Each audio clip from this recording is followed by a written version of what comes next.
President Trump says he has secured a deal with Iran that could be signed as soon as this weekend. Now, I know what you're thinking, but just hear him out. On Iran, how confident are you that there will be a signing this weekend? Because you have come close to sealing a deal, but at the last minute it has fallen apart. And it'll be soon, maybe this weekend. And has the Supreme Leader approved this deal, sir? I understand the answer is yes. And when this deal is signed, is the United States going to immediately lift the blockade? Yes, that's true. That's part of the deal.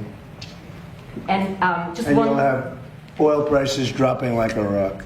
And sir, have you actually secured an agreement on the discussions about the nuclear material and the nuclear negotiations? Yes, conceptually on that, and nobody's getting close to it because it's buried under a mountain. But has Iran committed to not pursuing a nuclear weapon, or will there be more negotiations on that down the line? They will not have a nuclear weapon. They've agreed to that. There will be no, which is the whole reason, which is a big part of the reason. Is that going to be in your agreement, sir? They will not only not have, they will not purchase, develop in any way, shape, or form a nuclear weapon. They will not have a nuclear weapon. Now, that was very detailed. And what Trump also said, just not in this clip, was that once the deal is signed, the Strait of Hormuz would open up immediately. He said not only the U.S. and Iran are on board with this deal, but so are several other Middle Eastern countries. It seems like today, President Trump has a lot more answers about this alleged deal than in any other time he's talked about a deal in the past. But I know you're thinking, yeah, right, he said this before, and it never happens. Well, he was asked about that too. Why are you so convinced that this time is different? Because they've taken a pounding.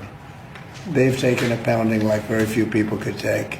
And they want to make the deal a lot more than I do. But you guessed it, the only issue with this very detailed arrangement President Trump seems very confident in is state-run media in Iran says Iran has not approved any text for any initial memorandum of understanding with the United States. Now, it is possible that there is a memorandum of understanding floating around, but not all governing factions in Iran have signed off on it yet. But that's exactly what's been happening every other time President Trump has talked about a deal. Trump says it's on and Iran says it's not. And most of the time, Iran is right. Now, there's also a couple of interesting timing issues I want to call your attention to with this particular deal the president is touting today. So if you remember yesterday, Trump had authorized a second day of U.S. military strikes on Iran. He was talking tough yesterday in the Oval Office, saying that Iran was tapping the United States along, and if Iran didn't sign the deal, they would pay the price,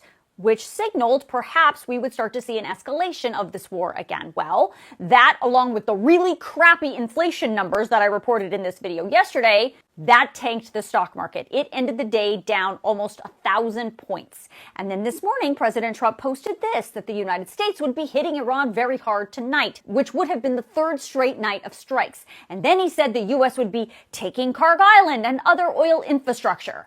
That post came at 5:22 a.m. Eastern this morning, and then almost exactly 5 hours later, Trump called off the strikes and announced this new deal. And he pointed out an interesting number when he talked about the deal today in the Oval Office. It's a great thing. Stock market's up 1,000 points.